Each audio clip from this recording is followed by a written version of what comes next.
Waiting room of करूं? Just-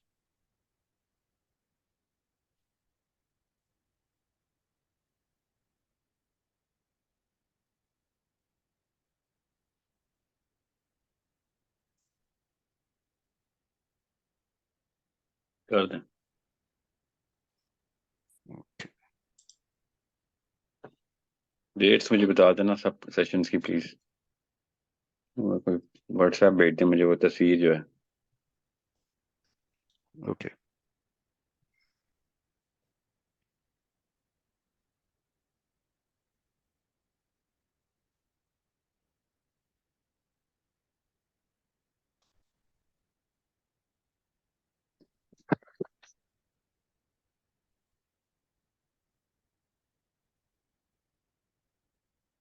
बिस्मिल्लाहिर्रहमानिर्रहीम।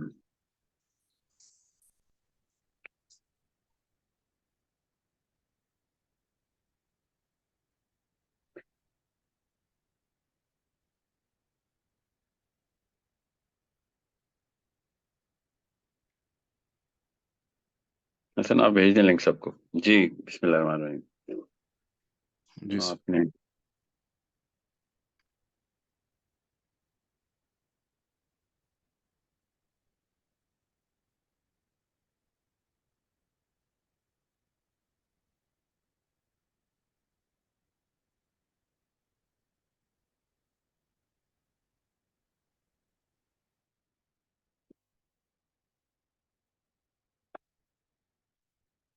Assalamu alaikum warahmatullah everyone.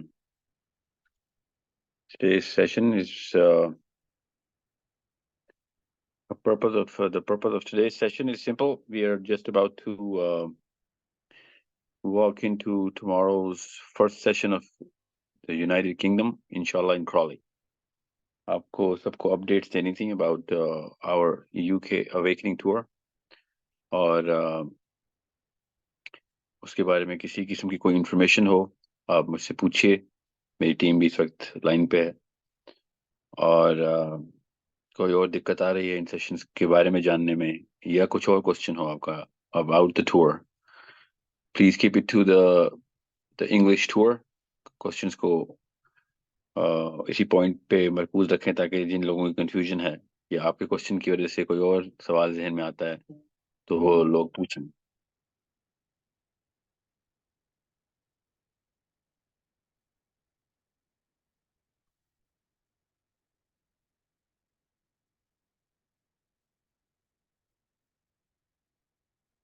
जी आप लोग माइक अनम्यूट कर दीजिए सबके।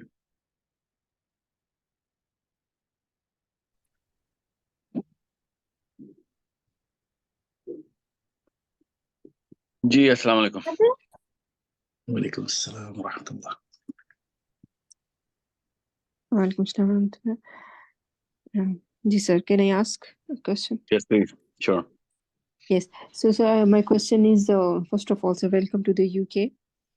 Thank you. And secondly, I want to ask that I was thinking that in the session from 6:30 to 10:30, means it is a 4-hour session. So what will be the content of the session? What will you cover? Means it's a long session. So what will be the content? नहीं आप मुझे नहीं समझ आ रही किस session की बात कर रही हैं आप।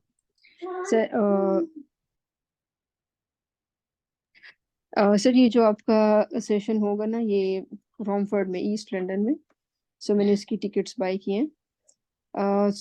It's a long session, so I want to ask के जो पहले भी मैं आपकी ऑलमोस्ट हर जो सेशन है वो मैंने सुना हुआ। So what will be the knew about this session? तो इस सेशन में आप क्या डिस्कस करने वाले हैं?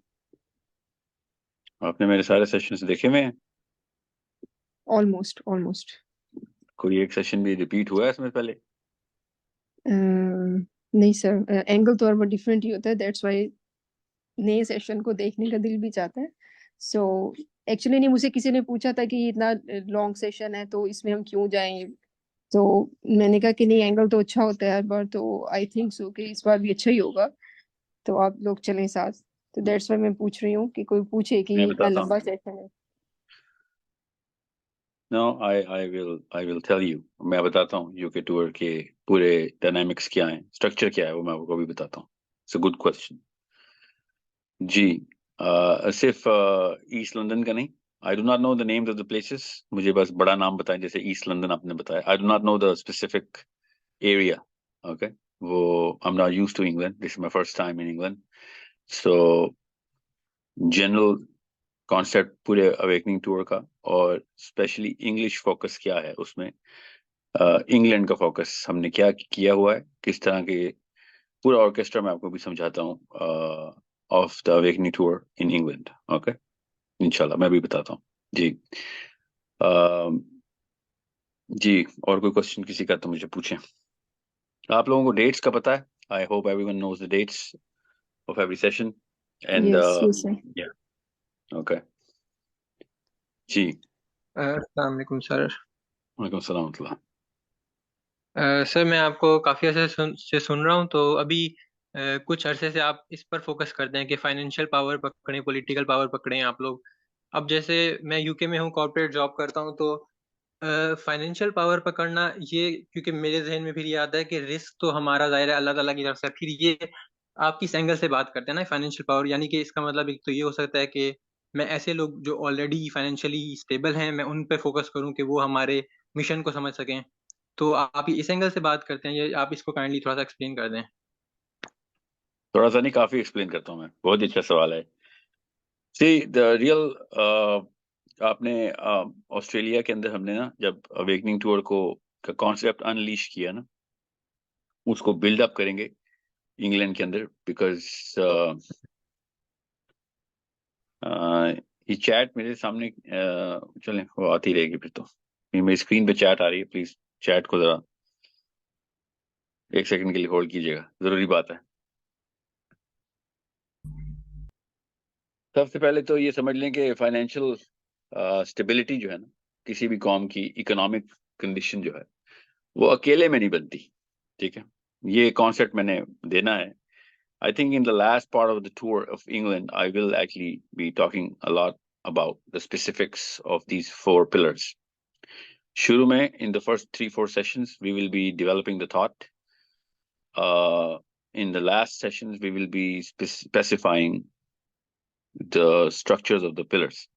اور اس میں کام دینے کے بعد سب کو کام جب سمجھ آ جائے گا کہ کیا کام ضروری ہے, بنتا ہے ہمارا as individuals, as a group of all Muslims, especially focusing on English Muslims, then we'll leave the country and then we'll go to the next country. So کوئی بھی معاملہ کسی بھی لیول کے اوپر ادھورا چھوڑ کے نہیں میں جا رہا, مگر in the big picture کسی ایک ملک کے اندر, for example, English Muslims should know what's going on in the awakening tour. اس کی ان سیشن میں میں آسٹریلین مسلمس کو کیا ٹاسک دے کے آیا ہوں, کیا تھاٹ بلڈ ہو گئی ہے ادھر, اور اس کے بعد انگلش مسلمس کا کیا کام ہے اس کو کنیکٹ کرنے میں. اس کے بعد we'll go to Scandinavia inshallah, that's our next tour, next plan inshallah. Then we'll go to the North American continent جس میں امریکہ, اور اس کے فوراً بعد we'll go to Canada and we'll then launch tangible programs. یہ پورا آرکیسٹرا ہمارا in the source code کہتے ہیں اس کو, source code of awakening tour کیا ہے. ساتھ ساتھ نان پاکستانی انڈین اور بنگالیز کو, پیپل جو کہ اردو نہیں سمجھتے, عربس, ٹرکس, افریقن مسلمس, ان سب کو ساتھ ساتھ کنیکٹ کرنے کے لیے ایک مومنٹم بنانا ضروری ہے. اس کے لیے مجھے ہر لوکل, فار ایگزامپل انگلینڈ کے اندر ابھی ہماری ملٹیپل پوڈ کاسٹ ہیں, ملٹیپل سیشنز ہیں میرے with local people and people ہو گلوبلی پریزنٹ, تاکہ ان سب کو we can reel them in. یہ میں ویسے پہلے سوال کے جواب میں آپ کو کنیکٹ کر رہا ہوں دونوں سوالوں کو. جو فائنینشیل پلر ہے اس کو آسانی سے سمجھ لیں. رزق کا کانسیپٹ, ہم مسلمان ہیں, ہمیں پتہ ہے کہ اللہ تعالیٰ نے رزق کا کیا معاملہ ہم سب کو بتا دیا ہوا ہے assertively. مگر یاد رکھیے گا, رزق کو مقصد بنانا اور اس کی تقدو کرنا, اس کے لیے ترکیبیں کرنا, اس کے لیے ہنر, علم, مہارت لے کے آنا, یا پھر اللہ کے دین کو پرپس بنانا اور اس کے لیے ریسورسز اکٹھی کرنا, یہ 2 الگ معاملات ہیں. اللہ تعالیٰ نے جہاں پہ کہا ہے کہ رزق میرے ہی تھرو آتا ہے, صرف اللہ ہی ہے جو رزق کا ضامن ہے, اللہ ہی کے کام ہے کہ رزق دیں, کس کو دیں, اس کو نہ دیں, اللہ کا کام ہے. साथ ही अल्लाह ताला ने कुरान पाक में कहा वअइद्दु लहुम मस्तताअतुम मिन कुव्वा, कि कुव्वत muster up against them all you can. इसको मैं फाइनेंशियल पावर कहता हूँ, इसको पॉलिटिकल पावर कहता हूँ मैं। ये दोनों चीजें इकट्ठी होती हैं। If there is no money there is no politics, याद रखिएगा। There is no power there is no say. ये पिरामिड बहुत आसान है, ये मैंने इंग्लैंड में बड़ी तफसील से in the first week of February हम पिलर्स की स्पेसिफिकेशंस तक चले जाएंगे। इंग्लैंड के शुरू के टूर में, शुरू के 3 4 5 सेशंस में I am not going to be going into specifics. उसमें मैं थॉट बिल्डिंग के ऊपर ज्यादा फोकस कर रहा हूँ। लैंडस्केपिंग कर रहे हैं, इसको लैंडस्केपिंग बोलते हैं। शुरू में जैसे कल मेरा क्रॉली में सेशन है, मैंने सिर्फ लैंडस्केपिंग करनी है। उसकी वीडियो इसीलिए, जब भी हमारे कोई टूर ऑर्गेनाइज करते हैं हम सबसे पहले कुछ नहीं पूछते कि कौन कर रहा है, कहाँ पे कर रहा है, कितने बंदे आएंगे, ये सब बात की बातें। सबसे पहले हम उनसे, आप ऑर्गेनाइजर से पूछें तो हम एक कंडीशन देते हैं कि इसकी वीडियोग्राफी आपने बहुत हाई क्वालिटी में रखनी है, ताकि किसी भी एक किस्त को, इस पूरे के पूरे प्ले की कोई एक भी किस्त मिस नहीं होनी चाहिए। बिकॉज वी नो कि ये इतना बड़ा मामला है, हम इतने मल्टी ऑर्गन फेलियर में हैं कि 4 घंटे में उम्मत को नहीं बताया जा सकता कि क्या मसाइल हैं और उनका हल क्या। और अगर बता भी दें तो इतना जनरल और एब्स्ट्रैक्ट हो जाएगा कि किसी को समझ नहीं आएगी। So what we do is we make sure कि जितनी ज्यादा डिटेलिंग की जा सकती है उतनी की जाए। इसलिए हर एपिसोड बहुत जरूरी है। ये मामला मुझे भी पता है कि जिस एपिसोड में वीडियो नहीं होगी, फॉर एग्जांपल हर जगह नहीं हो, अगर फॉर एग्जांपल सिडनी की वीडियो जो थी that backfired. Those people did not really understand the sensitivity कि कितना जरूरी मामला था। And that was a grand session by the way. हमारे 2 तरह के सेशन होते हैं, एक फ्लैगशिप सेशन होते हैं और एक रेगुलर मीटअप्स होते हैं।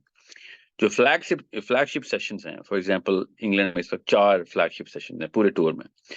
उनके ऊपर अगर इस तरह की कोई क्वालिटी का कॉम्प्रोमाइज हो जाए तो इट्स अ बिग फेलियर। सो मैं उसी वक्त कंटेंट को डिम डाउन कर देता हूँ, आई टोन इट डाउन, क्योंकि मुझे पता होता है कि इस इसका वो इसको मैं लोकलाइज कर दूं, उस जो ऑडियंस आई हुई है बस उनके क्वेश्चन आंसर के ऊपर फोकस करूं, और वो जो सीख सकते हैं सिखाएं, बेशक 6 घंटे लग जाए, 1 घंटा लगे, 10 घंटे लगे, because this is not going global anyway. So इतना जरूरी है कि हर किस्त रिकॉर्ड की जाए, हाई क्वालिटी में रिकॉर्ड की जाए, स्पेशली उसकी ऑडियो हो, ताकि ये पूरा का पूरा जो मैकेनिज्म है ये समझाने में, जैसे एक किताब लिखी जा रही है ना, एक बहुत जामे किस्म की 500 700 सफ़ों की किताब हो जो कि दुनिया को चेंज करती हो। बेसिकली पहले मामला ऐसे ही होता था। आप किताबें ही पढ़ते नहीं है मुसलमान, ये बहुत बड़ा मसला हो गया हमारे साथ। हम किताबें हमने छोड़ दी हैं, हमारे बच्चों ने तो बिल्कुल ही छोड़ दी हैं, और सब के सब इस वक्त यूट्यूब के ऊपर आ गए। So we know that the finest substitute for those books are a collection of complete series of videos जिसमें we can actually cover all the details like any book. It'll be a big fat book, I know. And once our kids go through those videos, which they are going through videos, which we know, we are monitoring the views, we are monitoring the age, the demographic. बहुत keenly observe कर रहा हूँ मैं statistics को, बहुत sensitively देखा जा रहा है कि किस एज ग्रुप के और किस जेंडर के, किस एरिया का बच्चा, लड़का लड़की इस वक्त इन इन इन वीडियोस पे लैच ऑन कर रहा है. So when we know that, you know, this is the audience, this is the kind of influence, and this is the demographic we are influencing, we pick content like crazy. Every single day, most important meetings that I have with my team are content meetings. We do nothing but content brainstorming. We do brainstorming as well as murder boarding. Murder boarding का concept है, किसी और दिन समझाऊंगा. We shoot down ideas, we build new ideas. I call about 30-40 people a week, which are think tanks of major change in the, you know, planetary affairs. चाहे वो economics के हों, चाहे वो science के हों, चाहे वो theology के हों. I call them like crazy, and now they know a lot of those people. जैसी मेरी कॉल आती है उनको पता होता है मेरा कोई सेशन है, उसका कंटेंट डिस्कस करना है मैंने. And most of them don't even know each other because they are not connected. वो मेरा मैं सेंट्रल लिंक हूं उनका, चाहे वो कैलिफोर्निया में है, अर्वाइन में है, चाहे वो लाहौर में है, सिस्टम्स लिमिटेड में बैठे हैं, चाहे वो امریکہ میں ہیں, کینیڈا میں ہیں, ہمبر میڈیکل میں ہیں, چاہے وہ جانز ہاپکنز میں ہیں, ایوری باڈی نوز کہ میری کال آتی ہے تو کانٹینٹ کے لیے آتی ہے. کیوں؟ کیونکہ وہ کتاب لکھی جا رہی ہے, مگر کتاب چونکہ پڑھتے نہیں ہیں تو وہ پوری ڈاکیومنٹری بن رہی ہے. This is the backdrop of the awakening tour. نو اس وجہ سے میں کیوں آپ کو یہ بات بتا رہا ہوں تفصیل سے, تاکہ آپ کو پتا ہو کوئی ایک بھی کس جو ہے نا, وہ ایک چیپٹر ہے کتاب کا, وہ مس ہوگا تو کافی کچھ مس ہو جائے گا. اس لیے میں پہلی وہ خاتون سے بھی کہہ رہا تھا کہ میری کوئی ویڈیو آپ ریپیٹ میں تو نہیں دیکھ رہی, میں کہیں پہ ریپیٹ کر ہی نہیں سکتا ہوں بیکاز وہ اگلا چیپٹر ہوتا ہے. کافی چیزیں سیم ہوں گی بیکاز کتاب کا ٹائٹل تو وہی ہے, مگر کتاب کے ٹائٹل کے تھیم کو مد نظر رکھتے ہوئے ایک بیک بون کے اوپر flesh, bone, blood, veins, capillaries, lymph node ساتھ ساتھ کریٹ کی جا رہی, تاکہ جس ڈیموگرافک کو ہم ہٹ کرنا چاہ رہے ہیں, which is 15 year old to the 45 year old, that is the change zone, جنہوں نے اگلی 100 سالوں کے اندر بگر چینج لے کے آنی. اس لیے کچھ سیشن ایسے ہوں گے جس میں آپ کچھ کانٹینٹ 1-2 گھنٹے کا ریپیٹ پہ دیکھیں گے, باقی سارا کچھ چینج ہوا کرے گا, بیکاز اس کو میں ری کیپ کر رہا ہوتا ہوں. It is very well thought, بڑا کام ہوا ہوتا ہے اس کے اوپر. مجھے بہت کانشیسلی پتا ہے کہ کوئی بھی چیز ریپیٹ کروں گا تو اس کا ڈراپ ریٹ بڑھ جائے گا. سو جب میں ریپیٹ بھی کرتا ہوں کسی کانسیپٹ کو تو اس کے اینگلس اور اس کی انالوجیز بدل دیتا ہوتا ہوں. I don't repeat the same examples you might have seen a few Times out of 1000, جہاں پہ میں کوئی ایگزامپل بھی ریپیٹ کر رہا ہوں. I keep changing so that کتاب پڑھنے والا, اس پوری ڈاکیومنٹری کو دیکھنے والا کہیں پہ یہ نہ سوچ لے کہ اچھا یہ چیپٹر جو ہے نا یہ میں مس کرنے کے کو افورڈ کر سکتا ہوں. So it is going to be 100 hour, maybe 200 hour awakening tour, maybe even more, wallahu alam, maybe less, but it will cover all those specifics جو کہ کسی بھی ماہر نفسیات سے لے کے, ماہر معاشیات سے لے کے, ماہر فلکیات سے لے کے, لٹرلی ماہر طب سے لے کے, everybody has to come in together. ہر بندہ اپنے فلیور سے انٹر ہو اور اس کو اللہ کے دین کے اوپر, قرآن کے اوپر, اور سب سے بڑی بات سیرہ کے تھرو قرآن کے اوپر مرکوز کر دیا جائے. This is that, it is that simple in theory, but in practicality a lot of things come together. You have no idea. 24/7 Lahore میں اور اسلام آباد میں میری ٹیم 24/7 آن کال رہتی ہے, اینڈ آرگنائزرز ان یو کے پوچھ لیں آپ, ان سے بات کریں. ہم نے ان کو اور انہوں نے ہمیں سونے نہیں دیا پچھلے پورے مہینے سے.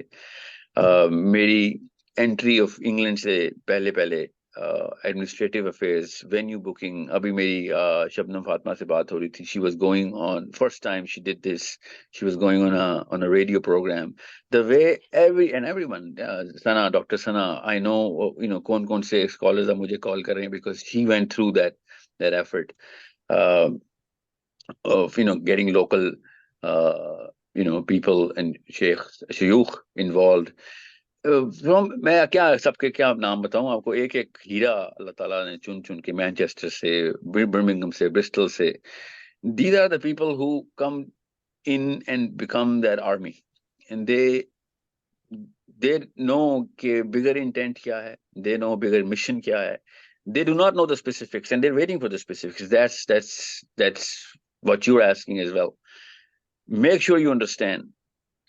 ویڈیوز کو دیکھنے والے لاکھوں کروڑوں ہوں گے انشاءاللہ, مگر جو یہ ویڈیوز بنانے والے ہیں نا, یہ کانٹینٹ بنانے والے, یہ جو ابھی آرگنائزرز ہیں آپ کے یو کے یا سائمہ ہے, یا شاہ رخ ہیں, محسن علی خان ہیں, یا طیب ہیں آسٹریلیا میں, علیم ہیں کیمرا میں,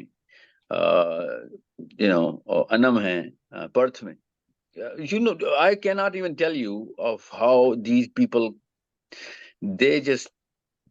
they are a part of my system, and that system is calling the azan.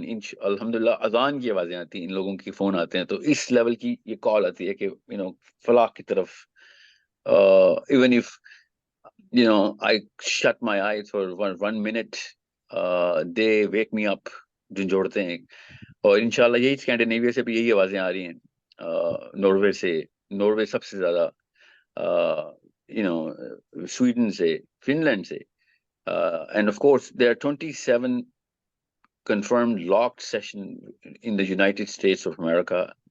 27 sessions جو کہ تقریباً سال سے زیادہ ہی ہو گئے. روز ہم ان کے ساتھ ڈسکشن, میں لٹرلی کوئی دن ناغا نہیں ہو رہا میرا. of how people are getting involved, and they're mostly Indian Pakistanis. Okay, ज़्यादातर पाकिस्तानी होंगे, Indian होंगे, because मेरा तो सारा का सारा just build up है वो उर्दू में, and this is why I keep enforcing कि overseas मुसलमानों से मुझे वो जो hope है ना, वो इन लोगों की वजह से आ रही है, और ये है awakening tour के पीछे के pillars. These are the people who, मैं आपको कैसे बताऊं भी, महरीन है or whoever is Sir, hosting me. sorry to interrupt. Can we switch to English? We are getting a lot of requests. Sure, of course, English. So the way I have been treated from the day I landed, from wherever I'm staying, and the way these people are like, these girls are like acting literally like my daughters. They're treating me like a father. They're serving me, trying to protect every single ounce of this mission. The way they look at this whole project of the Awakening Tour is probably they believe in this way more than even I believe in this. My own team, gets energy from these people. So this is that pillar, that emotional pillar. जो कि मैं नहीं, I do not discuss that fifth pillar, which is the emotional pillar, because Muslims mostly are emotional. But these Pakistanis and these Indians have come together and made all of this possible. I haven't seen my family for so long. I haven't slept for so long. I sleep at odd hours, which, sometimes I'm on the phone and I'm sleeping. And, I don't even know what's going on with my personal life. I have forgotten most of, what my personal and my, my professional objectives are, in terms of, whatever I had been doing before the Awakening Tour. Ever since I landed in Melbourne on the 7th or 9th of October, sorry, last year, I have done nothing but, work with these sort of people for the Awakening Tour. So I am going to go through a lot of details. Tomorrow is Crawley. It's called the landscaping session. Even Crawley organizer doesn't know. This is my lingo, my company's lingo, my team's lingo. कि हम landscaping करेंगे, thought के funnels बताएंगे इस वक्त, what's going on in the planet right now, what kind of thought processes through the individual brain of any human being who's living and is exposed to any sort of media, and how to place yourself in or outside anybody else's thought which is not complete, or inside some thought by conscious design. We are going to discuss in 2-3 hours there. When a session is for 4 hours, that means about 90 odd minutes are going to be engagement section, which is question and answer sessions of people who have come in with, prior to the session. They have so many questions to ask. So this is what the orchestra of the an individual program is. A 4-hour session is not a 4-hour lecture. It's mostly an engagement program. And I know that I have to condense so many things. People are there. I need to talk to them. They need to talk to me. So I respect that. They expect me to engage with them. So we allocate about 90 minutes to a little more. Today I just got a call from Mujib Saab, who's hosting the Crawley session, and he said we need 2 extra hours, and I've booked you till 3:30 till 9, so I'm going to be speaking for 7 hours straight, and I got so happy that if people are going to stay there, and people are coming from far off places, Arabs are coming, Bengalis are coming, Pakistanis and Indians are coming, and they're coming from because he just went through the profile. People are coming from literally hundreds of kilometers away. So you can't just give them a lecture and just send them home. We have to talk to them. They have serious questions. This is not an entertainment session, so we never take it lightly. We are very conscious of every single second. We do not waste any single second of the program. Prior or after the program also counts. Everything is recorded. Everything is documented. This is as serious of anything that I've ever encountered. Actually, most of my life, after looking at the way these people have come together, I practically don't even weigh most of my life as this serious as these last few months of the Awakening Tour. So I hope you guys understand how sensitive all of this is, and how much I cherish every one of you, every single one of you. So I'm just giving you a little backdrop so that you can understand. And now you can understand why I'm so peculiarly interested in England and the English Muslim, because you guys are well established, you guys are very confident, you guys have withered off the inferiority complexes of the last two generations, because you're born and raised, you're as English as Prince Harry. You do not have any kind of dissonance regarding those two cultures where they meet. There you are a lot less influenced by the Pakistani Indian demographics, shortcomings. So I expect you guys to perform way better. I expect you guys to have way more serious questions, and not just that, but the follow through. I did not have that kind of expectations from Australians, not to blame them, but the fact that they just reached Australia, they're still in Pakistan. So when it comes down to comparisons between Scandinavia, America, Australia, or most of Africa, where these sort of immigrations happen, uh, England is the center stage, and if this goes well, I think 60% of the job is done, even if not 90%. So I am really relying on you guys to bring your kids. I'm relying on you guys to talk to your kids. I'm relying on you guys to engage with your kids after the session inside your homes. I'm relying on you guys to recreate this session inside your living rooms over your dinner tables. I'm relying on your kids to recreate these sort of sessions and this thought in their schools and universities. So it's a snowball we're trying to actually create here, and we are not just going to let this go. This Abhise right now, my hosts are talking about the re-entry into England, because one tour is not going to be enough, and these are the kind of words that actually put a lot more hope in my system. Okay, just give me a second. Let me just put my machine on charge. Agla question, please. You can take my next question. I hope everyone's clear as to how we look at it. Everyone's clear as to what our objectives are. And most of all, everyone's clear as to what our expectations are. Jazakallah khair, sir. And for the beautiful words that you said earlier, it's Sana here. And I wanted to ask you a couple of questions. One is that how important this session is for our youth in the UK, for English-speaking youth from all walks of life, whether they're Arab or teenagers, and how important it is for the parents to bring them to this session and have this interactive side. The second question is that you have an excellent platform called Islamic Messaging System, IMS.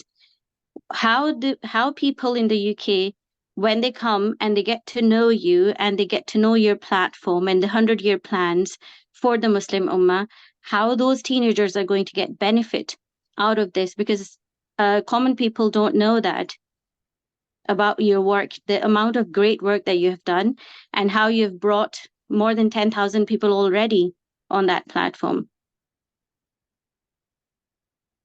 Well, let me just call a spade a spade. It's not an excellent platform yet. Okay, if anything, it's way less than poor. But the intent is there of everybody. That's an excellent intent of everyone who's there. But the quality, I personally can't. Nobody of any sane mind would be satisfied with the quality of content flowing through the IMS right now. But that's how it is. That's how it begins. That's how any excellent platform would begin. We had an amazing, alhamdulillah, summa alhamdulillah, we had an amazing start for the IMS. And we are going to talk about IMS. I am going to talk about, there's a section, and every single section, that's a section I'm going to repeat in every video for IMS, so that the quality would become excellent. And that's where your kids are going to come in. And unless you talk about real things, and unless you talk about real things with enough eloquence, bringing your English flavor there, your worldview, which the rest of the world needs, especially Pakistani youth needs. See, I actually believe that unless the Pakistani local boy and girl, their value enhances, the overseas Pakistani girl and values, boys' value is not going to increase, because by the end of the day, we are Pakistanis and Indians and Desis. Okay. And unless we are about close to 1 billion Muslims in Pakistan, India, and Bengal. Okay. We're close to 1 billion Muslims. We're close to a little more than 50% of all Muslims in the world. And even if I get 1% efficiency and, movement in this 1 billion Muslim, and that's going to come through our kids, inshallah. All of the Muslims around the world, all the human beings around the world, inshallah, are going to reap the real fruit. And we need philosophers, we need thought builders, we need thinkers, we need scientists, we need the most effective, most credible people of their own fields, and that's what IMS is all about.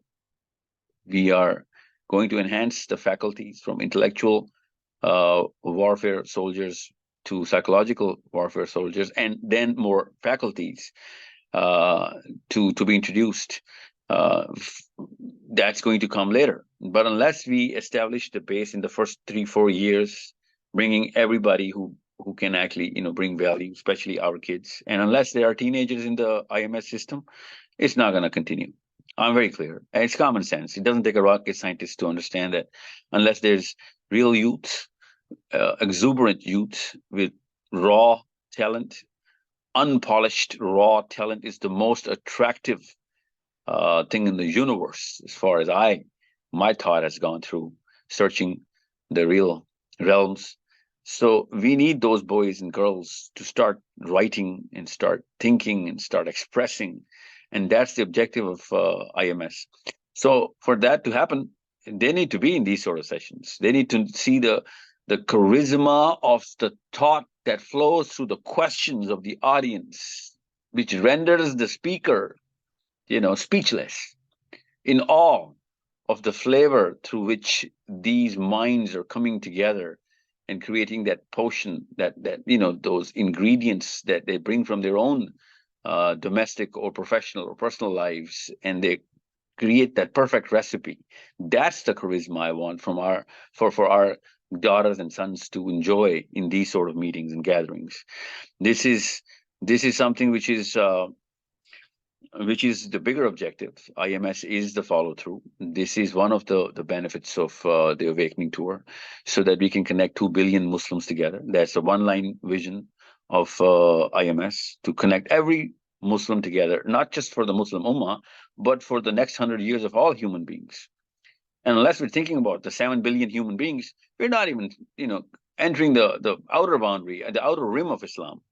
Islam is not about just Muslims. Islam is about every human being to come to Allah Azza wa Jal's, conceptualization and internalize the concept of the whole bigger system that Allah Azza wa Jal, bestowed upon all sons and daughters of Adam, not just the Muslim sons. Our job is to convey to the non-believers, so that we can bring them in to our credibility and our the charisma of our character. So that's the job. I mean, that's the only real job, so that when we meet our Prophet sallallahu alaihi wasallam on the day of judgment on the banks of Kauthar, we should have numbers backing up our actions, and our Prophet sallallahu alaihi wasallam would be smiling at us, because he said that make me proud on the number of people that are going to be in the ummah. I need you all to do that. This is what our job is. That's the hadith that we wrote on the forefront of our IMS website. And that is the job. And unless we convey it further, and we eloquently convey it further with credible homework, backing our words up, substantiating every claim that we have, we are not going to make it. We are not going to be able to convey it, and we're not going to create that sort of a change. And we need to make that bigger change. And that's real politics. Philosophy is the most powerful instrument of politics. We need to create thinkers, and we need to establish a very well thought out plan to bring everybody to Muhammad sallallahu alaihi wasallam's thought process, his sallallahu alaihi wasallam's psychology, his sallallahu alaihi wasallam's strategy, and most of all, his sallallahu alaihi wasallam's pride. And that pride is the flock of all lions and lionesses coming together and making everybody understand why Islam was the finest possible word that was ever spoken 1400 years ago, and now nobody even wants to listen to it because of the lack of character that the Muslims are showing all over the place.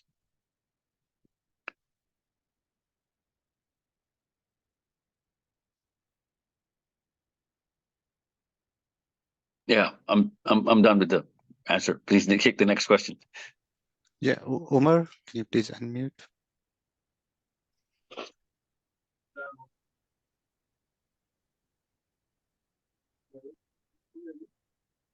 No, I can't No, we hear. can't hear you.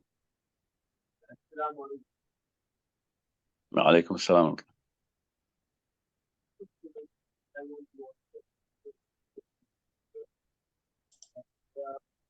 Assalamu alaikum wa rahmatullahi wa barakatuhu. Alaikum Assalamu salam. alaikum. Alaikum salam. Assalamu alaikum. Alaikum. Can you hear me? Sorry, there's a confusion, that's why. Okay, No, so it's my question is, I am going to be in one of your last lectures in Glasgow. I read the topic, it was quite interesting. My question to you is that has someone helped you to understand the different demographic areas of England and Scotland? First of all, you're not English Muslims, you're Scottish Muslims. Big difference. Second of all, the question I have for you is that how are we going to concentrate on helping our communities in different areas with different problems? So not only we have an Islamic problems in here, we have cultural identity crisis. Are you going to cover that? That's my first prolonged question. Second, my prolonged question is that the way we have our parents' generation have adopted. I was born in Pakistan, so my case is very different. But the kids who were born here, they were more culturally entwined rather than religiously entwined. And for them, culture have become religion. So have you got any policy about segregating them about these things? Because this is one of the things where I feel, because I lived in different part of UK, including England, and I have noticed that the third generation is way more cultural than religious. And they have no understanding of deen because they have been force-fed about madhab only about Quran and namaz and roda and zakat. Except that they have no understanding of any deen. So like your core concept is a kamatul deen. So that's my question is how are you going to fundamentally build it up to Glasgow? Thank you. Well, Glasgow is not my last session. I think it's on the 21st, if I'm not mistaken. It is actually smack down in the middle of the tour. My tour goes up to 17th, inshallah, of February. If not the 12th, I just got news that I might have to extend my tour for a collaboration with 2-3 different organizations on the 15th or 16th. So 21st, I think I'm coming to Glasgow, and I apologize for not calling out Scotland as a separate country, and I'm just calling it the English tour. But that's another cultural matter, right? As a Muslim, there is no Scotland or England or Pakistan or India. It is just a bigger planet through which our father, Adam alayhi salam, that's the bigger country that we're going to establish, inshallah, as an Islamic country through the intellectual and psychological uplift of our kids. To answer your question, yes, there is the landscape. We have covered it thoroughly. Actually, that is what I'm going to start at Crawley. tomorrow, inshallah. The 4 funnels of thought. And those 4 funnels of thought are not the 4 pillars of upheaval. No, 4 funnels of thought are, one of them is, the influence of culture. So don't worry, we are going to cover that. I might not cover that in detail in Glasgow because I would have covered it in Crawley or in London. But there is a chance I'm going to recap a lot of it inside in Glasgow. Glasgow is not a flagship session, so it's going to be a shorter session. For Manchester, we're going to cover a lot more, whatever we did in Crawley or any prior sessions, including Glasgow. So you're going to catch that video. You'll have to get a lot more, because I think my first flagship session is no, that's on the 19th in London. That is a flagship session on the 19th.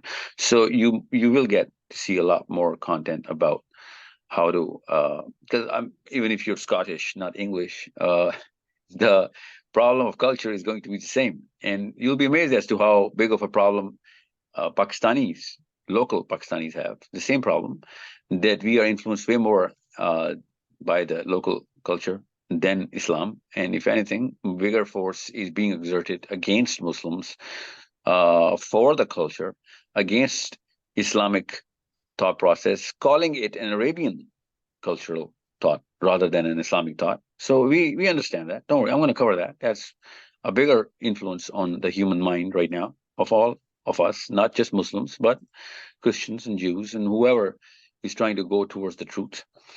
Culture is an instrument. If it's not used properly, it is going to create a taghut, an independent policy-making platform, and we're going to make sure our kids know that, the difference, so that their policies come from Allah Azza wa Jalla, and their cultural flavors become part of their casual routines at best, nothing more.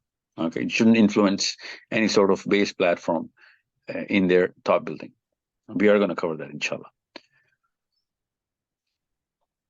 Next question, please. Glasgow is on the 21st. Please make sure you write that down. We are going to Scotland for Glasgow on the 21st. If Hassan, can you confirm, please? I'm getting the announce. Yes, it's okay, 21st. 21st of January, 2024 is Glasgow session. Please go through our Facebook or Instagram or wherever you can see the poster, or for the exact venue. I do not know the venue.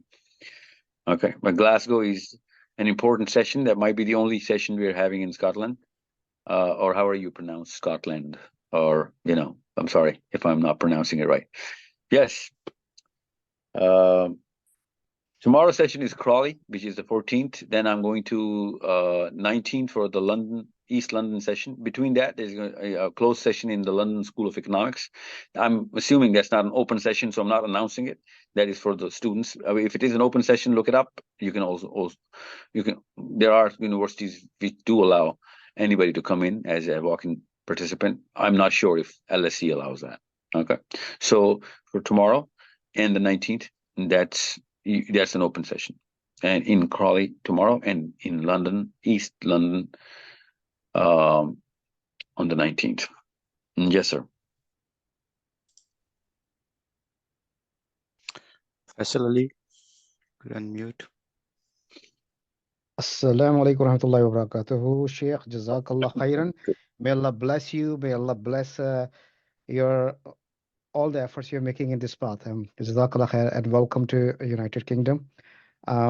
My questions to you, brother, is that we are planning the poster for the Bradford session, and we need some clarity from your side so we can bring the right audience. So if you can help us to give us, some bullet points that what you're going to be talking about in the Bradford session, so we can design the target poster. Jazakallah khair. Well, you can go through this video to get a lot more detailed insight about the content. But if you need any special, see, this is how it works. Let me tell you, we actually asked you guys to tell us what to put inside the Bradford session or the Crawley session or the Sydney session or the New York session or the, Houston. We're going to ask you guys because that's where you come in. We can't impose. We have an awakening tour thematics lined up, and we know where to take them. But where to take them from is something where you guys come in. So you have to be. That's why before the English tour, about 60 days ago, and then 45 days ago, I was part of that meeting, and then 30 days ago, we are keep on pumping that form so that you can fill it out and tell us what to specifically target, what kind of points to cover for your kids, daughters, sons, yourselves, parents, people who are making that sort of a decision in your family, for those, and the community. Rather, we telling you, I mean, you should tell us. That's how it's going to work properly. So just tell us, think about it, and that's partly part of a good exercise that you're going to actually become a real effective part of the Awakening Tour, because you're going to drive the tour rather than we tell you what to do in Bradford. And your kids be like, what do you know about what's going on here? Why don't you just talk about the problems that we have? And you're telling us problems that Sydney has or New York has or Islamabad has. And I don't want that to happen. So I am not going to generalize any session. If I am generalizing the session, that means I didn't get that local, intellect connected to the big machine. So please connect with us. Tell us what you want to talk, what you want us to incorporate in our program, and we're going to develop the causation matrix. That's what we call it, the cause and effect in the psychology. How does individual and group psychology come into play to have that sort of problem as a symptom inside the community? And we're going to cover the solution and connect it with the bigger mission of the Awakening Tour. Okay, so even if you have 1 point, 2 point, 3 points, or even 100-point agenda, let us know. We're gonna sort it out. Don't worry. Okay. Okay. Humaira, UK. Assalamu alaikum. Walaikum salam. Alhamdulillah. I only wanted to ask simple question that how do we explain the agenda of your sessions to our kids or people so they can connect with, they want to come to the sessions? I just answered this this is the exact. Okay, let me just reiterate. Think about the kind of problems that you are facing on daily life with your kids in your community. Think about it consciously. It's a good exercise. And let us know what you want to talk about in terms of, if I'm assuming you're a parent. So as parents, because parenting is particularly 60% of most of my episodes of the Awakening Parent, we have a very strong parenting focus, because I actually believe, it's not just an opinion, that Ammi and Abu have ruined it all for us, right? So we're talking to the Ammis and Abus. We're practically planning just for a good Ammi and a right Ammi and the right Abu, okay? Because kids do not have that sort of play in their decision making. So tell us, please, I beg of you, let me know what should be the topic, rather than me telling you the topic. Go through the last videos of the Awakening Tour, see the general theme,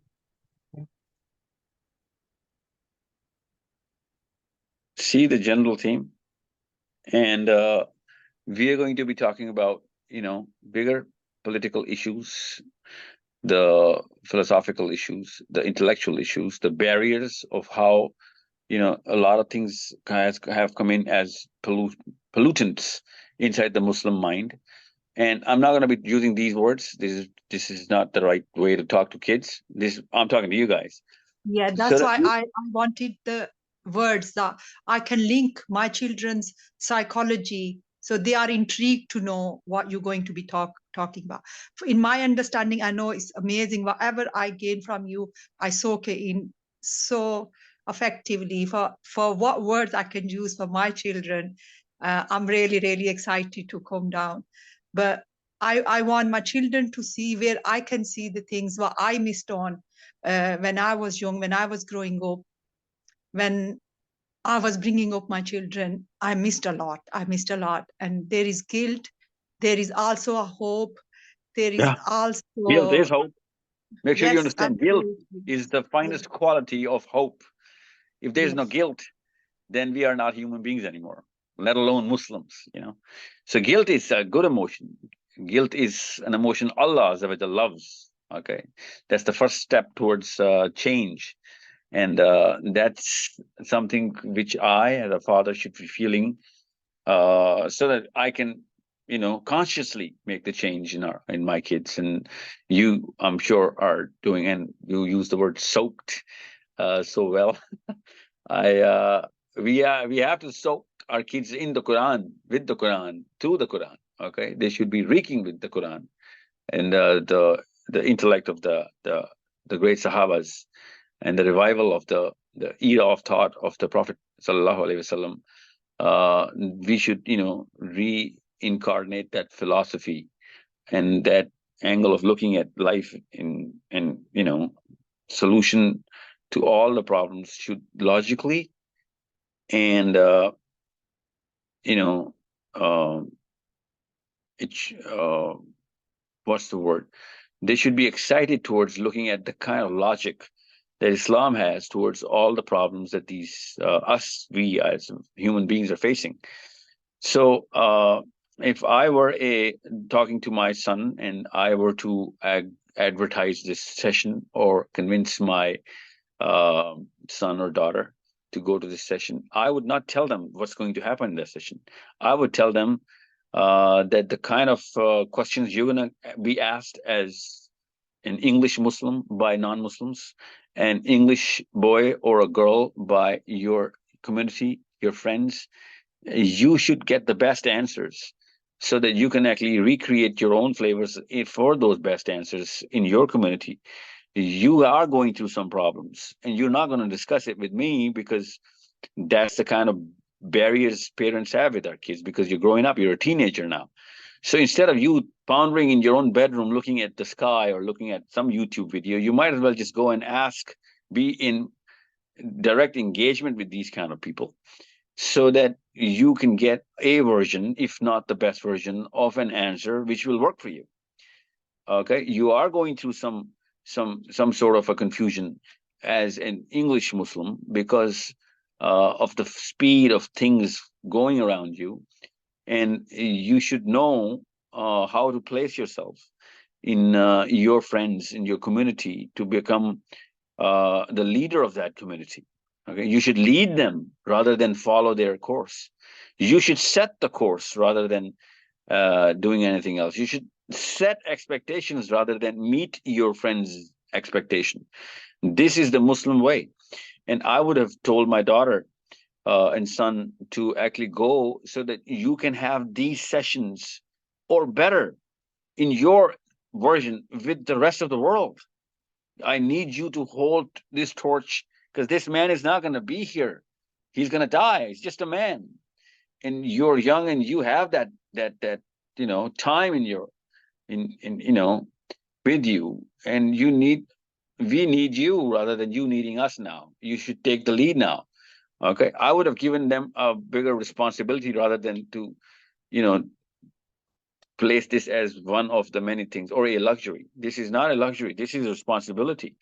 So I would have been a lot more assertive to my kids in telling them that I need this session in this very venue with, you know, bigger amount of people when you are on the stage in less than a year. I would have told every teenager, boy or girl, to make sure that this is recreated by you. That's what my job is. And I'm going to associate or facilitate this. And I'm going to help you in generating these sort of sessions or seminars or programs or movement. Unless you're leading a movement, I'm not even going to think that I raised a Muslim. You know, that these are the kind of words I'll be telling my kids.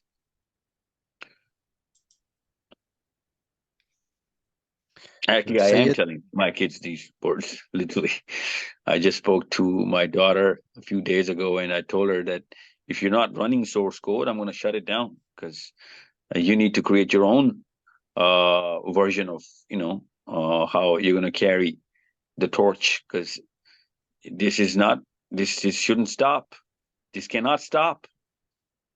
Okay, if it stops at our generation and our kids go here and there, that's not their fault. That's our fault. Our fault. This is the job. Okay, we are the Khalifa to our kids. Our kids are going to be the Khalifa to their own kids. This is the Quran I'm reciting in front of you. So if we can't control our own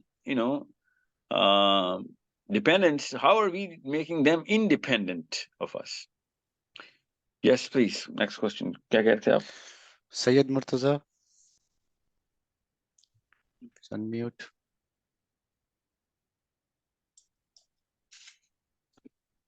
मुझे आवाज नहीं आ रही. Faro, Oh, अच्छा. can you please unmute? Hello, Mr. Sahil. Thank you so much for giving me this opportunity. I am a DevOps engineer and currently working in an American company. I have a very simple question. Like, we are totally deploying and relying on the YouTube scholars, but we are not going through in-depth knowledge. So could you please put a light how we will get through this? I didn't get the last part. Could I put a light on?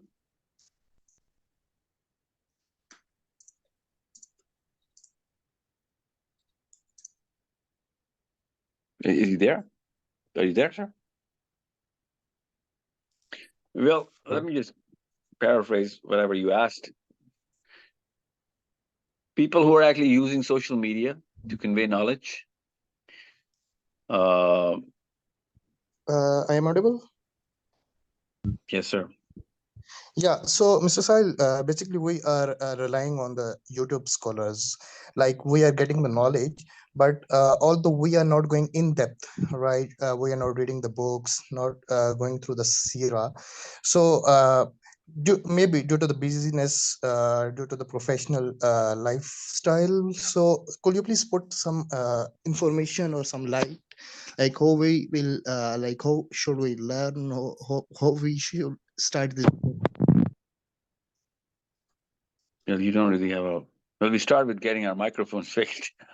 That's the first thing. Secondly, see, Awakening Tour is not about social media. Awakening Tour is about going to real places, talking to people physically, getting people together, making the movement happen.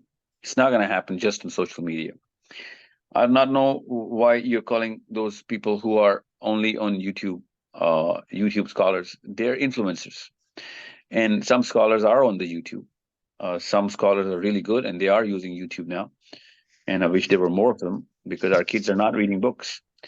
And if our kids are not reading books, and they are on their cell phones, and we are the ones who are buying them in smartphones, so that we can actually,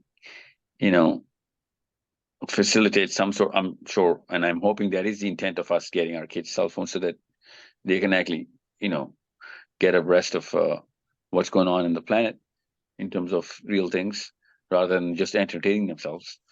But since they are on cell phones, they're not going to be on in the libraries reading books. They're not going to be traveling, going to meet scholars themselves, because they have a cell phone now. That's humanly not possible to do both of the things with the same energy. If you have those scholars in your cell phone, you're not going to go to those scholars in their own cells, wherever they live. So it's that simple. But since now we're not going to, refute the most undeniable fact that every child will have a cell phone, and that cell phone will be connected to whatever kind of scholarship or just an influencer. See, the equation is simple. The landscape is right there in front of us.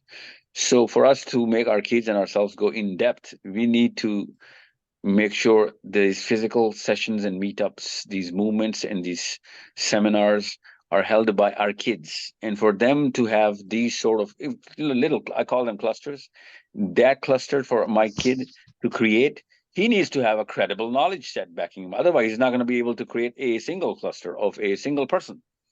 So for them to have that sort of emotion, they will inevitably have to read. And once they start reading, they are going to uh, naturally be going in depth of whatever they're going to present. Unless you tell them that teaching is the real job, they're not going to do the job of learning. Ali bin Abi Talib says to teach is to learn. It's the finest way to learning is teaching. So make your kids teach the concepts, and they will have to inevitably refer real literature, books, and journals, which actually make them go in depth. They will have to understand Sira in order to go to the Quran. Quran is the book of Sira. Unless you know Sira, you do not know, you cannot know the Quran. And if you know the Quran, you'll know that all of the Quran is describing what the Prophet ﷺ is going through. Literally, it's like literally all of the Quran is the story of our Prophet ﷺ. So we need to put our kids into motion now, okay, and put them into the perspective that this is the real job. And if this sort of platform works, they will not have to be worried. They won't be worried about their financial and economic problems, because when billions of people or millions of people, or even if hundreds of thousands of people come together, they will have enough network for them to have any sort of independence, especially financial independence, which naturally comes in. I'm not going to go into the detail of how they're going to be financially independent because of their network, because anyone who has who is a part of a bigger network is, all set for any of his entrepreneurial, aspirations or goals. It comes way easier for people with bigger networks to establish their financial platforms. So, but that's not the purpose, of course, because if it would be the purpose, he's going to be, fizzled out or alienated or, ousted by the network. That's the network of Muslims, because that's not what we're here for. But we know that this is the need. So I'm just giving you a side note here. What I'm trying to tell you is, unless your kids know that this is a responsibility, they're never going to go into. You're into some sort of technology. I'm assuming you use that word. Now you have to upgrade yourself reading books about technology, because that's the inevitable part of the job. For you to survive in the job, you need to read the books. Unless you upgrade your knowledge, you're not going to make it to the next year in that very job. That's the exact same phenomena for all Muslims, unless they're in the Muslim teaching, Muslim development job. If our kids are not in the job of developing other Muslims, they're not going to go into depth of Sira in the Quran. Okay, that's not humanly possible to just become a reader and then be busy in the rest of the planetary jobs of making money and getting married and getting all of those establishments done. So you have to change the way we place themselves in this planet, in this life. Okay, that's the only way. And I'm telling you, when Sahabas were in the job of teaching, everybody became a Muslim. We stopped this job of teaching Islam to everybody else. Okay, as soon as we went into other jobs, not the job of Adam al-Islam, we now are at the bottom of the barrel. This is how knowledge depletes. And as soon as the knowledge depletes, competence depletes.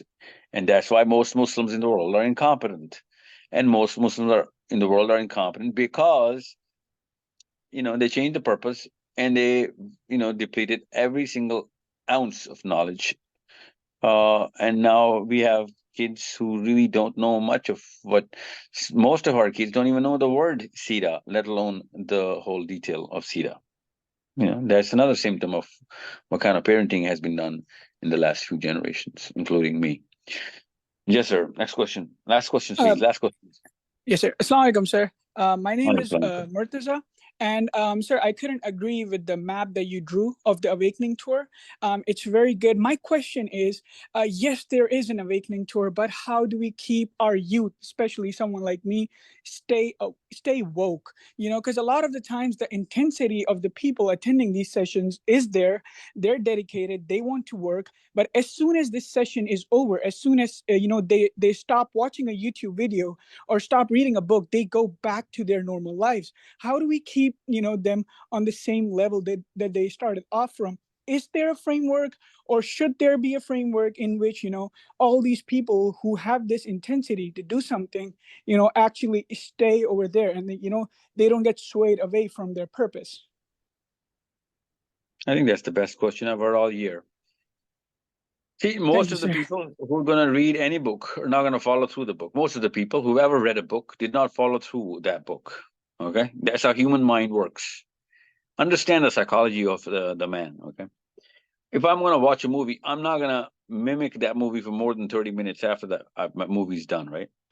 And no matter how much I like that movie, if I'm going to read a book, doesn't really mean that I'm going to actually imply all of whatever that book has to offer. But then something happens wherever, if you see whenever there is any change that human beings individually or as a group have taken up, they didn't take up, that change unpredictably or abnormally. No, they take it very normally. Something really happens, and it's very common between all human beings who've ever made any change that happened to them as individuals or as communities. So what's the answer? What's the formula? Well, how do people change? How do people set forth the motion through which bigger change happens in their dependence and the rest of the world? Well, the answer is simple. They need to have those sort of goals aspired by people who are teaching them those goals, and some tasks that are going to be tangible, specific, realistic, bound or binded here by those goals with a very good enough timeline so that they can achieve those goals, right? So I've made that cut in the demographic. I call it the TDP, the Teenage Development Program. We're going to be introducing that, inshallah, connecting all the teenagers from all the world, literally. And it actually was conceived in the Melbourne session. And it was conceived by the Melbourne team, actually, who were hosting this session. And they came together and they said, you're giving everybody tasks to perform, but no one's going to perform the tasks. And I said, yeah, I know. No one's going to do it. So I told the Melbournese, or whatever they call them here, there, and the Sydneyites and the Canberra people to come and connect so that we can keep following through those sessions. And lo and behold, nobody came. Well, 10% of the people came in the follow-up sessions where we were describing the training manual. And those are free sessions, okay? Those are free sessions, which I kept on inviting those Australians back. So now I'm going to, I gave you some tasks. Now I'm going to tell you how to do those tasks, which you, of course, is not rocket science, but you got to start performing, and no one's going to do that. It's okay, I get it. But unless we have a regimented, well thought out, strategically, psychologically correct strategy with, clearly defined, exciting goals, people are not going to do that. And as soon as I'm going to give a 30-year-old guy, or a woman, certain targets which are not part of his daily or domestic life or professional life, he's not going to be able to comply. So who is going to comply? That's the teenager, because he's not worried by those kind of responsibilities. He's not burdened by those routines which adults have naturally on their shoulders for them to make ends meet, to make money, and to live, literally, or survive in whatever countries we're actually talking to them. And that's why we focused right away in the most probable group or cut of the demographic who is going to perform and going to make that change through those videos or books or whatever they're going to go through. And they're going to take the next 5, 4, 5, 6, 7 steps. So what's the recipe? The recipe is those steps have to be exciting. They have to have a very receiving yield. They should be getting something out of it. They should be receiving something for their individual self. It has to be there. And it has to be bigger than, any kind of other entity they're going to receive locally from their father, mother, school, or wherever friends that they're in Sydney or Melbourne or Birmingham, so that they can get that aspiration going. And unless it's bigger, it's global, and it's nothing bigger than the word global here, right? So we put all of these mechanisms and these ingredients inside the recipe. It's called the Teenage Development Program. I'm not going to announce this in this tour. I'm telling you this right now, because your question is too deep and it's very real. So we're connecting Melbourne, Sydney teenagers, Canberra, Perth teenagers, because wherever I'm going to, Islamabad, Karachi, and Lahore teenagers, and English, Birmingham, Scottish, and London and Manchester, and wherever I'm going, to Houston, Toronto, Vancouver, New York, Philadelphia, Seattle.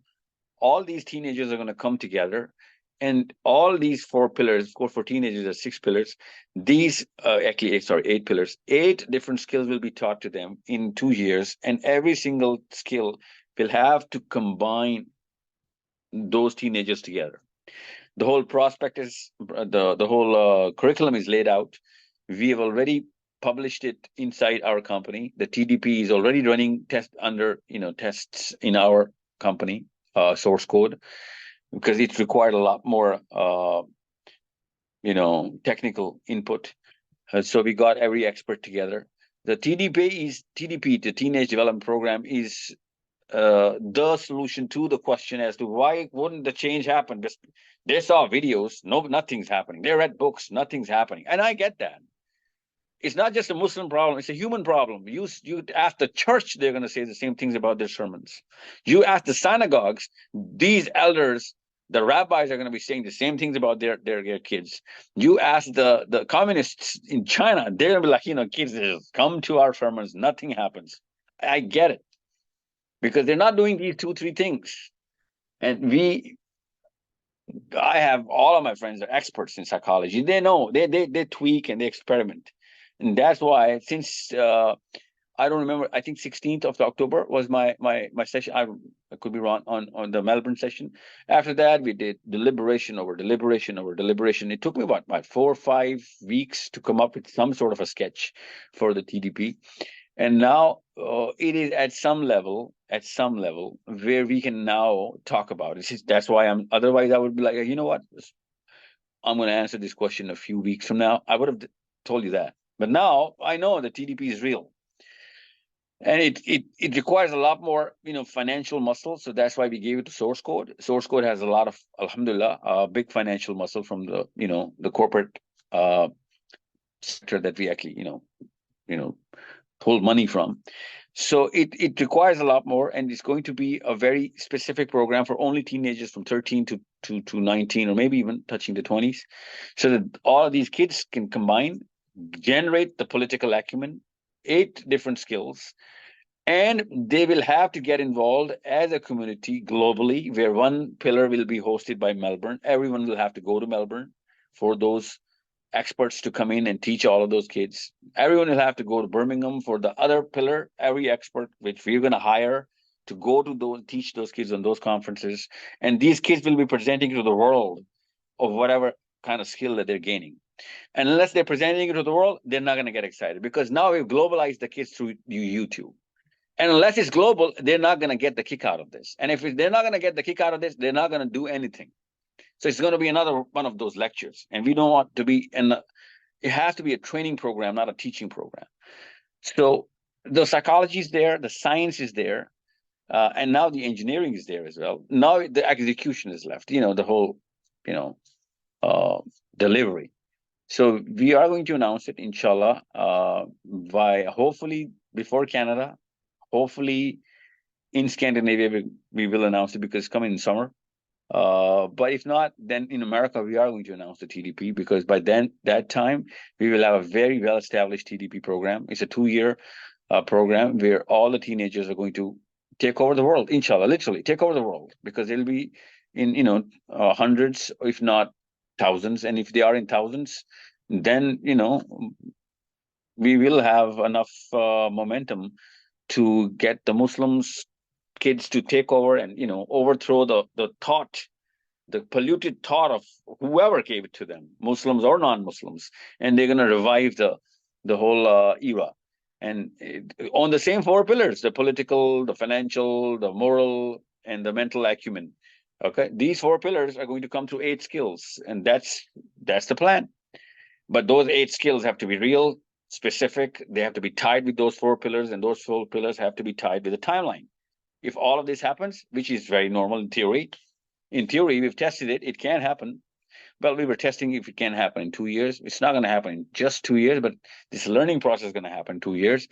And in less than 3 or 4 years, we can create a global, visibility of a new machine that's going to come out. And that machine would be run by our kids, inshallah. And that machine would be making a bigger change. And they're going to be probably, inshallah, the biggest political force. And unless there are tens of thousands of kids coming together, it's not going to become that big. But if we do the psychology right, then it will have, inshallah, hundreds of thousands of kids. And if it's self-sustaining, then it could be free. But it's not going to be free initially because it's not self-sustaining right now. We need a lot more, fuel to run this machine right now. I'm just telling you because you asked such an amazingly deep question, because this is the simplest question as to why the change doesn't happen. 52 khutbahs of the Muslim masjid globally, nothing is happening.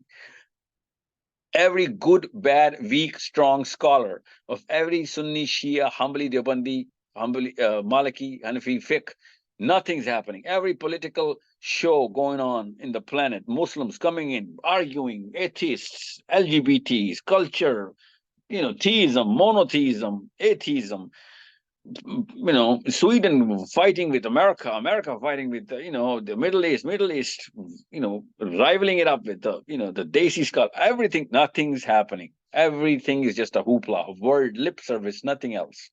Kids are literally laughing at their elders as to what kind of superstitious people are you. Every child is literally, of course, metaphorically, not literally, but all they're doing is just laughing it out as to, this is all just, words. They don't mean anything because nothing's actually happening.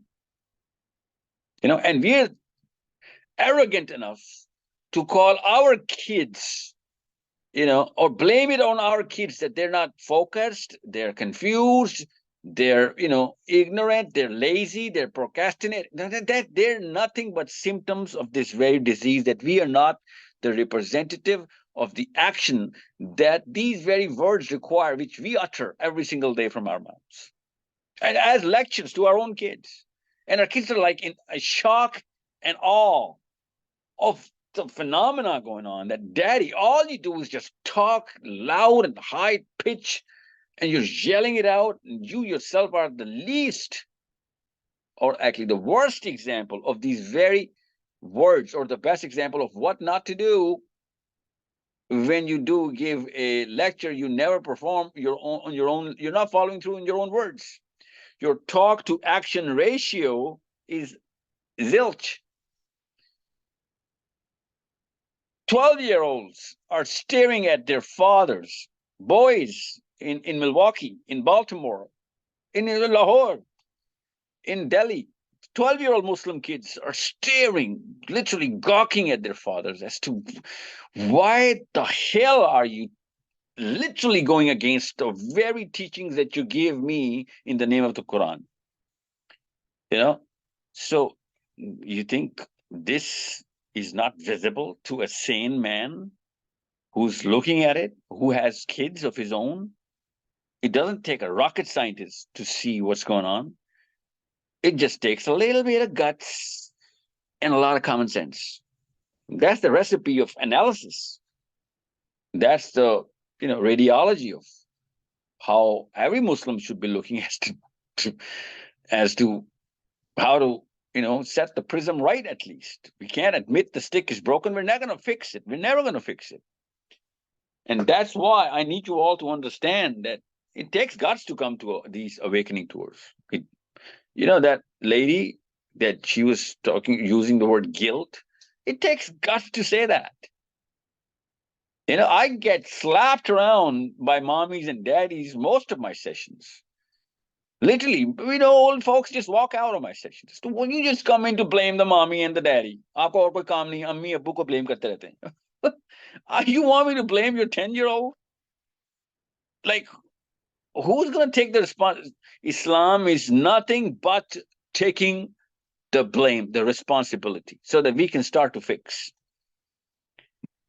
And I am as Muslim and as responsible and as ashamed as any father should be. I am as a Muslim man. I have 4 kids. Alhamdulillah, 3 of them are daughters. Daughters are the finest mirror to the fathers. A daughter is the most crystal clear picture of the philosophy of the father. Thank you so much, sir. That was like amazing. And I do agree, absolutely.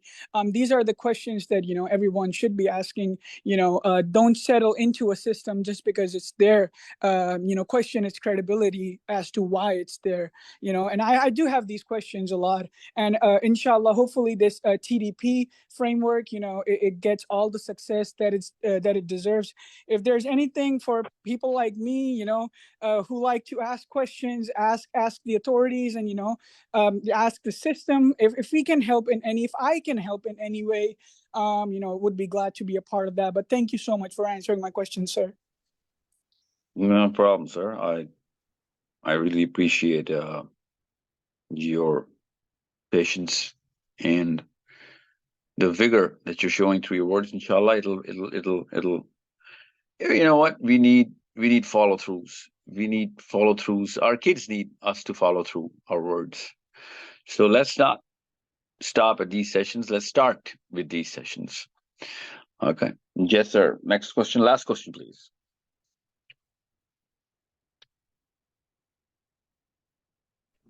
Assalamu alaikum. Alaikum. Sorry, I have just one question. Yes, sir, please. We are trying to do. I'm in Italy. We have gathered thousands of people. Italy. Yeah. We are doing war against propaganda. We are doing protesting. Now we are moved to boycotting, and now we have successfully blocked a port in Italy, Genoa. We are trying to move pressure in the economic sense. So my question is simply, how can we start to direct the mass to do a political stay on Palestine? And can you guide us and give some kind of strategy how to balance and how to move correctly to make pressure in the economic and political sense? Well, you're in Italy. That's center stage, because whatever you do in Italy, actually, is a million times more than whatever you do in Pakistan or Africa. Okay. So I think the first job for every conscious Muslim is to first connect with other Muslims right away, and not just through social media, but through these kind of boycotts and efforts which are going to pan into some serious change. And if you only do it in Italy, it's not going to remain anywhere. But if you do it in Italy and Spain or wherever, you can connect.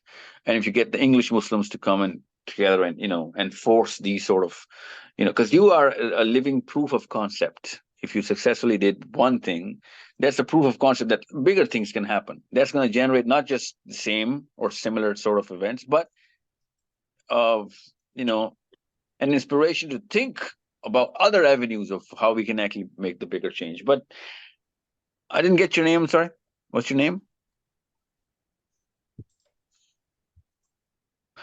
However, my name is Malik Shazel. Malik Saab, this shouldn't be the only thing. This shouldn't be. It's still a reactive approach. Okay. Shutting down a port is a reaction, right? Now, I need you to understand, it's not a bad reaction. I'm not criticizing. I mean, good job. Whatever you're trying to do, you are doing. But still is a reaction. We need a lot more preemptive strikes so that our kids would know that, we're not going to wait it out or wait around. Since something happens, we're going to react. That's not a Muslim mindset. Now, I know you did the right thing here. Okay. But for our kids, they should know that, they should set precedents rather than follow it. And shutting down ports is a reaction. We need to have a way bigger strategy, a lot more, tangibly translated to our kids that, since this has happened, make sure nothing bigger or similar ever happens again. That's my my first teaching to my kids, right?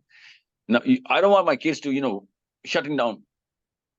waiting down to shut out another port, because that's going to do, very insignificant damage to the global problem that Israel is causing. And now another decoy. Now, the country I'm in right now is actually at war with Yemen right now as we speak. And we all know that it's just another decoy. And they're detonating a way bigger bomb there. And that's how detonators are created. I wanted the Muslims to create a detonator, and that's what they just did. They created a detonator. And we don't even know the bigger bomb, which is about to blow. And I'm not going to talk about that bomb right now, right here. We're going to do a lot more, work on why did the UK and US go into Yemen? What is this? What is the significance of this? So what I'm trying to tell you is that you shut down a port in Milan or wherever you are. You're in Italy, right? Where are you in Italy? Okay, so any port that you're shutting down, it's still a port amongst many things that. Yeah, we are in Geneva, and we're trying to block all the port. Again, another reaction, right? Yeah. Reaction. Okay, good reaction. You should show force. Now, I'm not gonna say, oh, you know what? You should look at the quality of your reaction. Well, you're still trying to do something.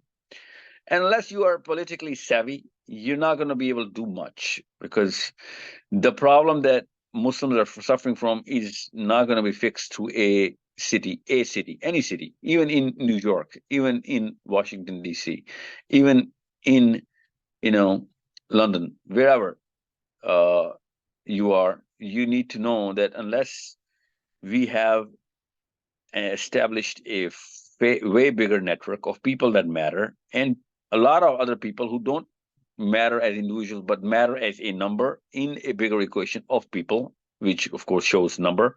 So both of these things come together: economically powerful people, politically powerful Muslims, economically, financially, and very mentally competent Muslims. They all have to come together. And we don't need people in billions. We just need people in hundreds of thousands. I'm telling you this right now. So if you have shut down a port, I should have known that in Pakistan. I should have known that. See, now the fact that I don't know about this means that it's an isolated event. So I know it matters in Geneva or some part of Europe, but it would have mattered to, or should, and it does matter to a Pakistani Muslim. And we need to actually help you in getting a lot more, fuel into this sort of a machinery. See, I'm just talking about you as a person connected to me as a person. So one more thing, can I just add?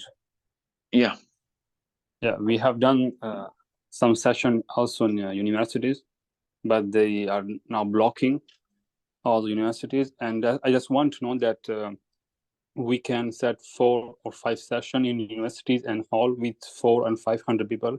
If you want to come, just I want to know how to get the proper procedure and the document. Yeah, we have my team. Hassan Saab is in the Hassan Khilji Saab is in the meeting. You can just take his number and contact him. Okay. Well, once I am in Scandinavia, I can easily come to Italy. Don't worry, because it's the same region. Okay. Inshallah, don't worry about it. I am scheduled in Switzerland after Scandinavia, or within that tour of Switzerland. Scandinavia. So Italy is right, a stone throw away.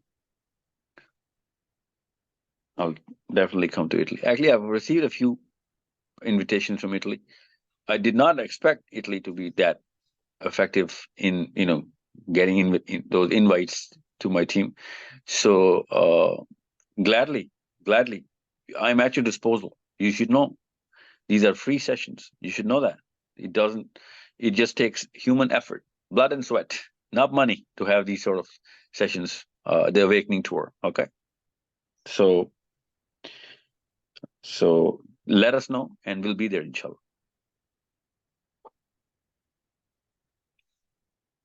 Okay. So Hassan, can you contact? Yes, sir. I Okay. have sent him my number. Malik Saab, did you get the number?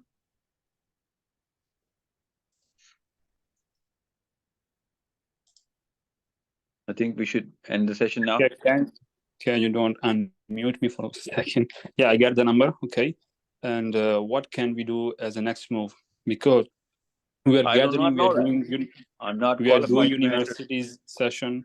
We are trying to connect. We are doing a lot of protests. I have connection with influencers and people who are well known in this category of they have speak political.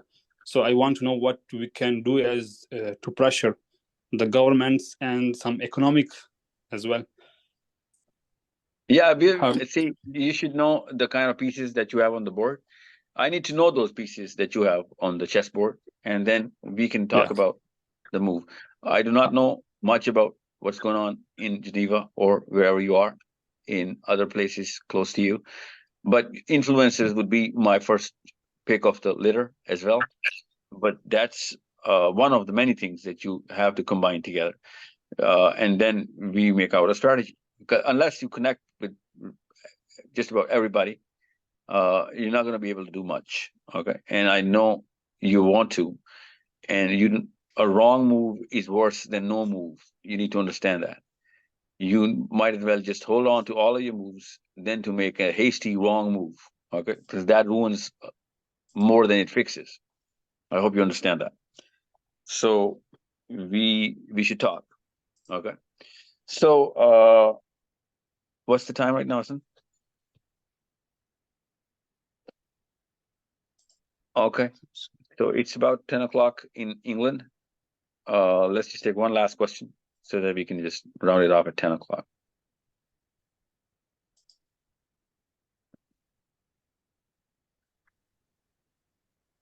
Hassan, आप अपना number जो है ना, just write down your number in the group chat so people who want to, or whatever number you can give. Yes, sir. Oh, actually, it's a closed session. You can write just your number. This is not going on YouTube right now. Wa alaikum assalam wa rahmatullah. So my question is it a good idea to bring an 11 and 12-year-old kid to your session? Well, you'll be amazed as to what kind of 11-year-olds I've been actually talking to. They would be giving the session better than I am actually doing it myself, but I do not know your 11-year-old. So if he look into what kind of, comprehension that this boy or girl is at, if he's not, then don't bring him. But if he is, then yeah. So will there be some sort of, content for them to get inspired or to see how they should be leading their life in terms of being a competent Muslim, reading more about Sirah, learning more about Quran? Their only inspiration would be the, twinkle in their father's or mother's eyes in gaining inspiration for themselves. That should be the finest slide that inspires them. Otherwise, I'm not going to be talking directly to a 10-year-old. No, they're not gonna be able to get most of what I'm going to talk about. Plus, I'm a little swift. You need to understand that. I'm a little swift, which means a lot of 61-year-olds don't even get what I'm saying. So make sure you don't push a 10-year-old or 12-year-old to come in just for the sake of being in the crowd. If he wants to be, please make sure. Kids, they come in just to have fun, and they look at the venue for other kids, and that's also it's a win-win for me. But most of the kids don't really or can't really comprehend to whatever I'm showing on the slides, or some of the sessions are not going to have slides. So just think about it before you bring your kids. Okay. 16-year-olds, of course. Some 15-year-olds, of course. But the lower you get, the more they're going to be probably bored. Okay. Then inspired. Good question, though. Quick question, छोटे वाले सवाल small questions, you can take more questions. Hello. Yes. Assalamualaikum. Awesome. Sir, I have a question regarding you said to recreate your sessions in on your dining table, right? So मेरा question ज़्यादातर देसी problem रखता है, क्योंकि यहाँ पर ये होता है कि घर वाले जो है वो डिस्कशंस करने के लिए तैयार ही नहीं होते, तो बहुत प्रॉब्लम यहाँ पे मुझे कहाँ पे? फेस करनी, मतलब पाकिस्तान या इंडिया, इस एशियन कंट्रीज आप में किधर हैं? जो। सर पाकिस्तान। किधर? सर कराची। ओके, आप पूछें सवाल। तो सर इसको किस तरीके से हम, मतलब सब घर वालों को किस तरीके से इन डिस्कशंस के ऊपर लेकर आए, क्योंकि मुझे बहुत ज़्यादा प्रॉब्लम फेस होती है जब मैं कोई टॉपिक अच्छे से समझना चाहती हूँ तो मुझे डिस्कशन रिक्वायर्ड होती है। You were talking about your parents या फिर बच्चों की who are you talking about? Sir husband और in laws. Okay, in-laws, I'm not sure, but husband, are you telling me you cannot inspire your husband? That's what you're saying? Into talking about, religion and deen and, missionary work. That's what you're saying? ये बता रही हैं आप? Yes sir. How old are you? Sir I am 30। Then that's your fault. You should learn how to inspire. The easiest man to inspire is a husband for any woman in the world. That's a little surprising for me because he's looking for inspiration from his wife. I mean, you know about this man more than anyone else knows about this man. So I cannot tell you how to inspire that guy, but you should tell me how to inspire your husband rather than me telling you how to inspire your husband. You know what I'm saying?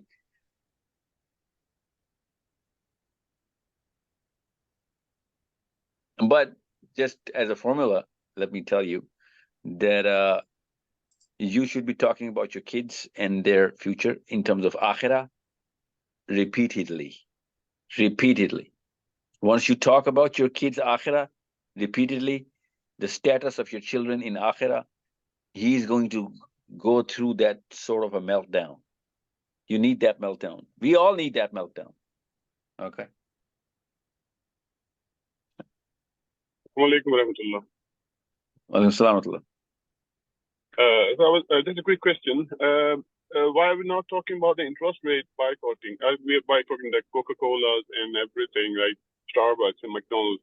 The interest rate, we all know, goes down to the bigger part where the wars are also being financed and everything. Why are we not talking about that? I'm just curious. Interest rates? Yeah, on the mortgage, on everything, on the credit card as well. Like everyone is using in the West, in the Middle East as well, in America. Every single one have the mortgage. They are paying a lot of interest, and the interest rate is at its highest right now. Why are we not talking about this? Why are we not boycotting it? Why are we not just boycotting it and say, okay, we're not paying the interest rate, because that is the main bloodline of the Jewish the Zionist fundament, if you know what I mean. True. No, you know what? It's called a mechanical issue. I'll tell you why it's called a mechanical issue. Because I don't think there's a Muslim alive in this planet who does not know how wrong this whole business is, right? Being a part of this system of mortgages and credit cards and car loans and student loans and whatnot. I think every Muslim knows. It doesn't take a Muslim to know this. I mean, everybody knows. But Muslims know that this is as low as it gets. So once you have a clarity of thought and still some sort of a problem, that just goes to show, the fact that they're under the tutelage of some other thought process or some other philosophy. I get it. But Muslims in general, they know that, they're doing it because of their own weakness or whatever it's coming from, but they know it's wrong. And it is not a matter of confusion. There is no Muslim that I've ever known, and I'm pretty sure you would agree, I hope that you agree with me, that you've never met a Muslim who does not agree that, yeah, इससे बुरा काम कोई नहीं है. This is it. But मैं कर रहा हूँ क्योंकि ये मजबूरी तो वो मजबूरी तो वो मजबूरी. Okay, I get the list. But this is not a problem which is under the category of confusion in Muslims. My job is to make sure clarity comes through windows which are shut down and are confusing our kids. Our kids are going to be confused as to what kind of character our fathers and mothers have. कि वो गलत तो है, सूद फिर भी उसमें involved है. Kids are naturally going to be like, तो क्यों बताते हैं गलत है? Why are you saying it's wrong when you're doing it?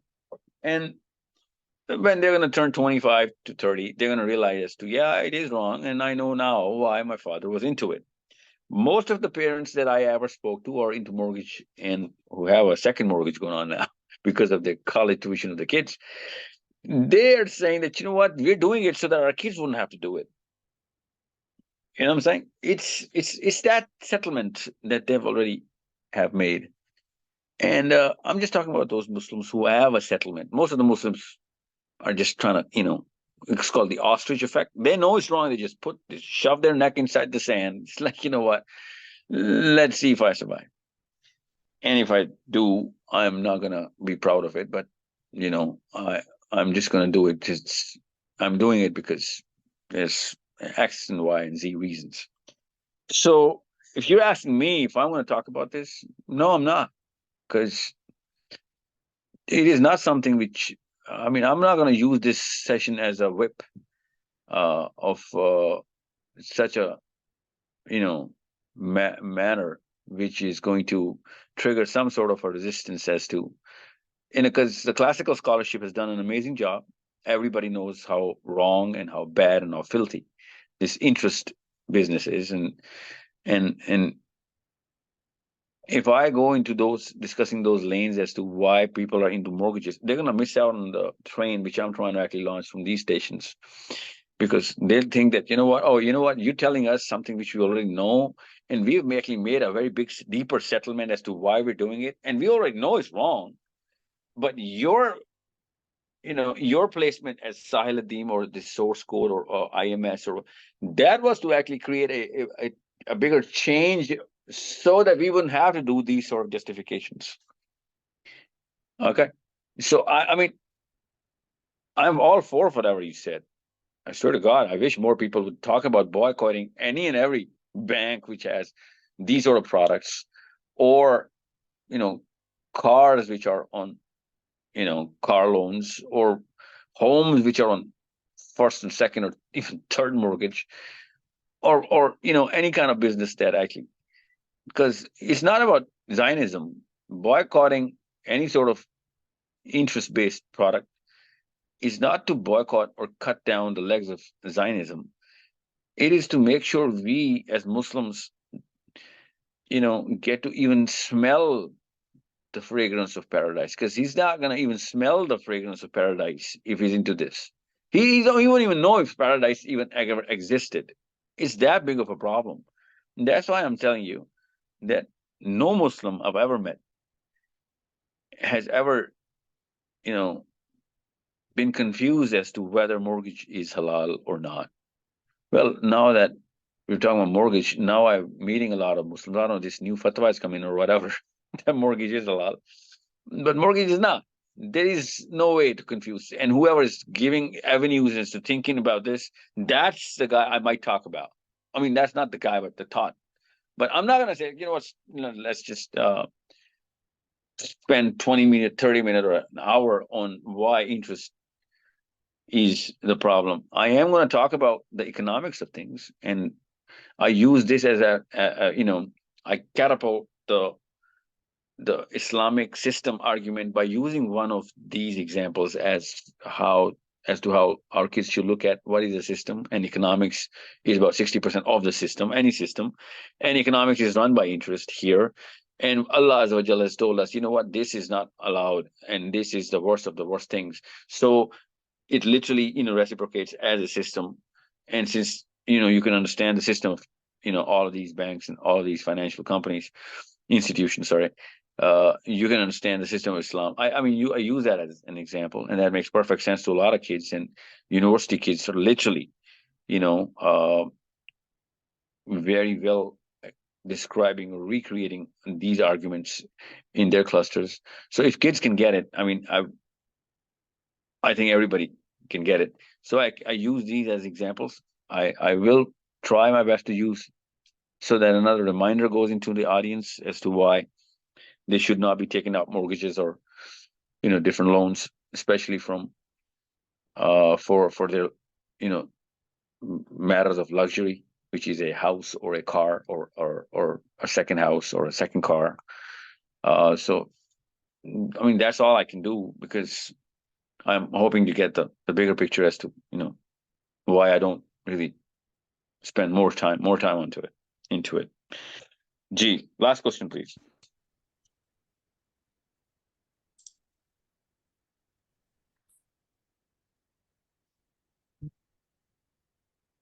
Okay, I think we're done with the questions. I think everyone's done. Hassan, thank you so much for hosting this session. And I'll see you guys all over England, from Birmingham to Manchester, Newcastle, Scotland, Glasgow, and Bradford, 2 times in London, inshallah, from on the 19th of January to and the 10th of January. And if I missed out on anything, please go through the posters. Tomorrow I'm going to Crawley. You can be there as well. And there are, multiple other meetups. And whoever wants to arrange any session during these dates till the 10th of February, please contact our team right away. And let's crack on with the Awakening Tour.